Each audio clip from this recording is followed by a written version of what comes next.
Mari gunakan akal pikiran, gunakan akal sehat untuk melihat sesuatu.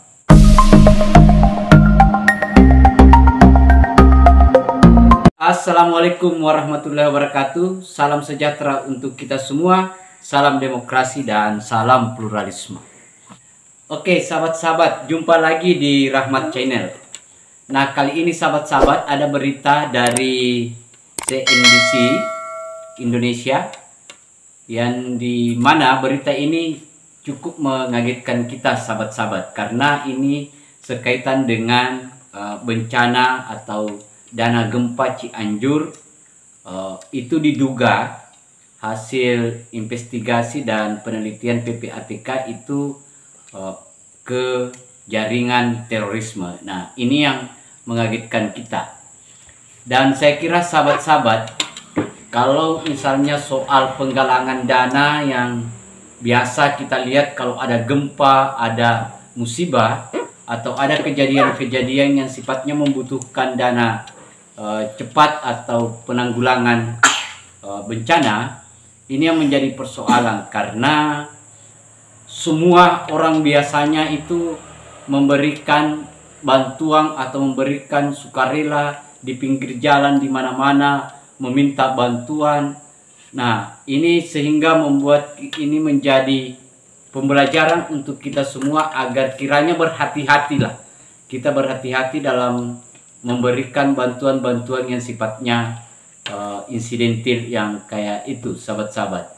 Karena kalau ini betul apa yang dilakukan oleh apa yang ditelusuri oleh teman-teman PPATK, dan itu sangat miris rasanya karena ternyata dana yang seharusnya untuk gempa atau musibah gempa yang di Cianjur itu ternyata ini diperuntukkan untuk terorisme, untuk membunuh orang. Kan begitu sahabat-sahabat.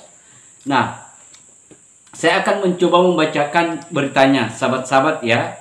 Itu CNBC Indonesia yang menuliskan sahabat-sahabat. Nah, teman-teman CNBC itu menuliskan judul PPATK endus adanya aliran dana gempa Cianjur untuk terorisme. Nah, itu sahabat-sahabat yang yang biasa memberikan sumbangan-sumbangan, meminta yang di tengah jalan itu perlu kita hati-hati sahabat-sahabat. Jakarta, CNBC Indonesia. Pusat Pelaporan dan Analisa Transaksi Keuangan PPATK mengendus adanya tindakan penyelewengan dari penggalangan dana bagi korban gempa Cianjur. Nah, itu sahabat-sahabat, teman-teman CNBC menuliskan beritanya, dan kita sangat sangat prihatin lah. Masa uang untuk kemanusiaan itu dilarikan ke hal-hal yang lain, apalagi ini membiayai yang namanya terorisme, sahabat-sahabat. Saya lanjut sahabat-sahabat. Kepala PPATK Ipan Yustiavandana mengatakan penelusuran yang menjadi bagian dari indikasi tindak pidana pencucian uang itu masuk ke dalam bagian penggelapan dana. Nah, itu sahabat-sahabat.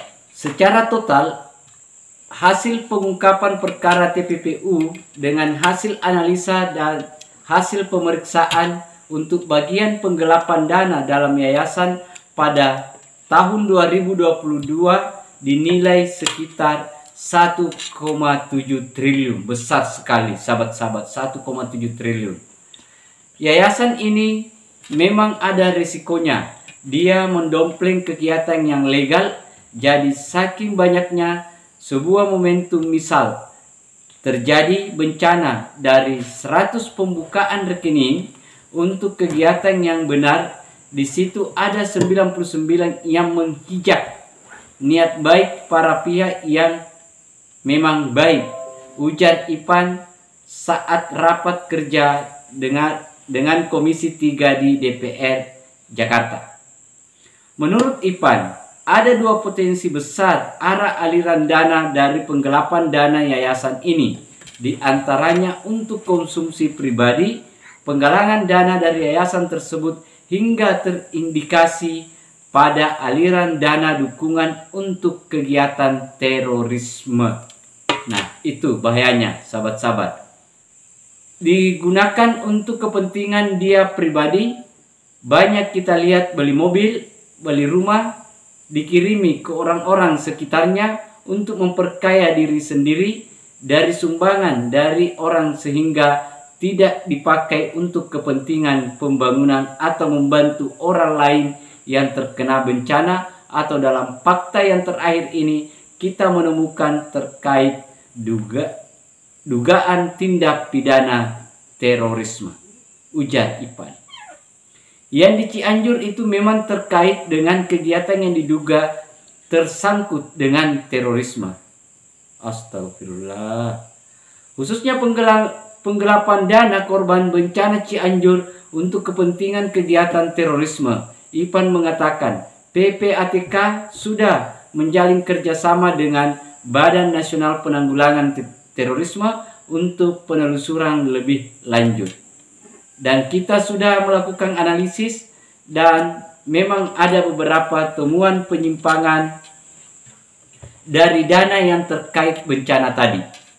Penyimpangan bukan hanya terkait dengan kegiatan yang melawan hukum, tapi ada juga kepentingan pribadi yang masuk, kata Ipan. Kendati begitu, hingga saat ini PPATK menurutnya masih dalam tahap analisis dengan terus berkoordinasi bersama pihak kepolisian dan BNPT. Kepala Badan Nasional Penanggulangan Terorisme, Boy Rapli Amar pun kemarin juga telah menyebut kelompok jamaah Ansarut Daulah atau JAD menggalang dana terkait gempa Cianjur saat rapat kerja dengan Komisi 3 DPR. Terus kita melakukan analisis, koordinasi terus sama teman-teman BNPT, kepolisian, semua kita koordinasi terus, tuturnya. Nah, itu beritanya, sahabat-sahabat. Mengerikan kan?